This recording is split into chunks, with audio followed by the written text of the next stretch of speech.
Entonces, como yo sé que va a ser ofensivo decirle, no tengo la menor idea qué fragmento, qué personaje, quién, cómo, ¿no? Entonces, sutilmente, ¿no? Les digo, sí, más o menos, a ver, más o menos, como tratando de que me dé más elementos y yo pueda recordar, ¿no? Y siempre lo hago mal, entonces se da cuenta y me espeta, ¿no? La frase típica, ¿no? Y muy agresiva, de la cual yo le doy una razón también, porque o sea, ¿qué quieres? Que yo te lea tu propio libro, que yo explique lo que tú has escrito, ¿no? Entonces, ahí, a partir de esa frase, ¿no? Reflexionando, me doy cuenta que sí existe una retórica del lector, un lector que espera que el autor, como dije, sea quien preserve una memoria, ¿no? Determinada, y al mismo tiempo piensa que un autor tiene una memoria en presente constante, ¿no? O sea que como escribió cada frase de sus libros con una intensidad tal, con su sangre, con que cada frase, cada palabra que pone es producto de una reflexión profundísima, etcétera, ¿no? Le exige a ese lector una memoria presente que no admite fisuras, ¿no? Como en este caso, ¿no? Que yo, pues desde mi perspectiva de autor, no veo, ¿no? O sea, entiendo, pero me gustaría que no se ofendieran, ¿no? Y pudiéramos establecer un diálogo, que justamente es lo que yo busco que ocurra con mis libros, en el sentido de que cada autor construya su propia obra independientemente a la que yo hice, ¿no? Y que el libro sirva solo de pretexto para que ese otro autor también sea un creador y tenga sus propias ideas y pueda construir una estructura, ¿no? Lo suficientemente lógica para que sea autónoma y poder establecer un diálogo lector-autor, que es el que me interesa, ¿no? Un diálogo autor-lector a un mismo nivel, no el diálogo que solemos escuchar, ¿no? En la cual el autor dice, no, es que yo quise hablar de criticar vamos a poner por ejemplo, el dictador latinoamericano y no hay otra lectura, ¿no? O quiero no sé, hablar que el amor es bueno o malo o lo que fuera, ¿no? Y no hay otra lectura. Y justamente lo que yo pretendo es que se establezca ese diálogo, pero ese rol que se le da a la memoria de un autor a veces impide que se establezca un diálogo de esa naturaleza, ¿no? Que yo pueda decirle tranquilamente, no recuerdo para nada, ese libro fue escrito hace 10 años, por favor, plantéame nuevamente, vamos a leer juntos, yo ya también como lector, y saquemos alguna conclusión, porque yo en ningún momento, ni siquiera cuando lo escribí, ni siquiera cuando estuvo fresco en mi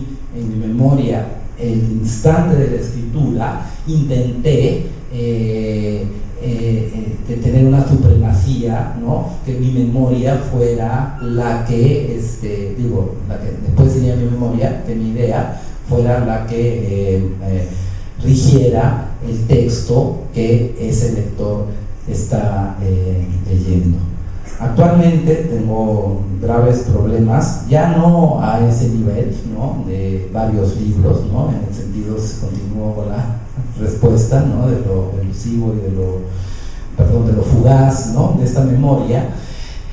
Estoy embarcado, sí, embarcado es la palabra, ¿no? En un libro largo, ¿no? No sé si alguien ha leído mis libros, ¿no? No tienen una gran extensión, pero ahora decidí, ¿no? Yo creo, ya despidiéndome un poco de la vida, hacer una novela larga, ¿no? Que se llama El libro uruguayo de los muertos, ¿no? Y que tengo que entregar el lunes, ¿no? Es el último plazo, si es que quiero que el libro aparezca publicado este año en la editorial que yo quiero, que es Sexto Piso. Entonces es una editorial que me parece adecuada ese texto, ¿no? Porque también existe, ¿no? texto para cada editorial, ¿no? Hay como una especie de maridaje, ¿no? Ahora que hablamos mucho de vino, ¿no? Entre texto y editorial. Entonces, para la editorial que a mí me gustaría que apareciera este libro, me ponen este domingo de plazo. Estoy trabajando a marchas forzadas y estoy trabajando con mi no memoria, con la no memoria propia, típica del escritor, ¿no? El escritor que no recuerda nada, el escritor que precisamente necesita no acordarse de nada para poder crear, para poder tener siempre vacío ese espacio, y poder reconstruirlo constantemente y poder realmente encontrar facetas que nosotros desde nuestra racionalidad memorística a veces somos inferiores a nosotros mismos si es que buscamos en ese vacío unas nuevas formas de creación. Entonces el problema que yo tengo con este libro largo es que no recuerdo el principio ni el final, ¿no? Y entonces ahora que estoy releyéndolo, ¿no? Me encuentro con cosas que no tenía la menor idea que existían, ¿no? En el libro, cosas que he escrito hace, no sé, un mes y medio, ¿no? Y entonces tengo este cuadernito, ¿no? Que ya lo tengo casi lleno, ¿no? Donde voy apuntando como si fuera un lector Lego, ¿no? Inocente, cada cosa que va apareciendo, ¿no? Que me parece importante para yo tener como una suerte de esquema del propio libro, ¿no? Porque no lo manejo, es un libro que está más allá de mí, y precisamente por la memoria, y precisamente un libro que aparentemente va a ser hecho por alguien que preserva la memoria, es un libro hecho por un desmemoriado, ¿no? He hablado yo, bueno, esto en el tema lo he discutido con varios escritores, ¿no? Y a muchos les sucede lo mismo, y creo yo que Funes el Memorioso de Borges es una especie de sátira sobre este punto. Sí. Bajo esta idea de la memoria al revés, de la memoria profética y del escritor no como el custodio de la memoria, sino como el creador de memorias posibles, si lo relacionamos, Mario, con tus intereses en la arqueología y en la práctica sufi, podríamos pensar que nos lleva a la idea de una temporalidad diferente, de una temporalidad no lineal, sino de una temporalidad en la que están todos los tiempos unidos. Es decir, de esta temporalidad que contiene todo, donde la parte es todo. Sí, a mí me parece, bueno, por eso hago literatura, y me parece que, no por criticar a los autores ni mucho menos, pero digo que desperdicio muchas veces, ¿no? Teniendo delante la literatura, la esencia de lo literario, ¿no? Como la posibilidad infinita de reinventar, inventar, de crear, de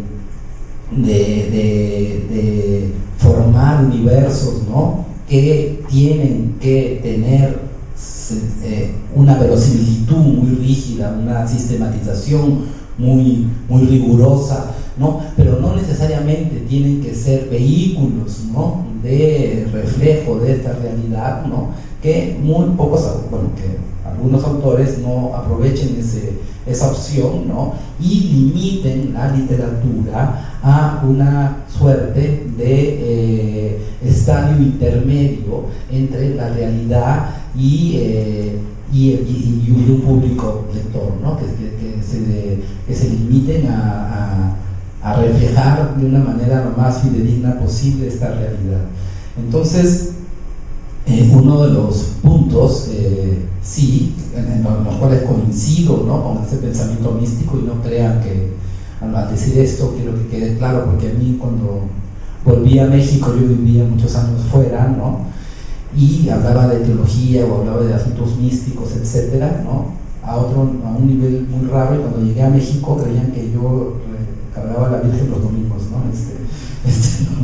Yo no voy a misa ni nada de eso, ¿no? No se tenía la idea de alguien que se interesaba por la teología o por lo místico, ¿no? Como alguien que rezaba todos los días y no sé, etcétera, ¿no? O sea, hay una diferencia, ¿no? Entre este pensamiento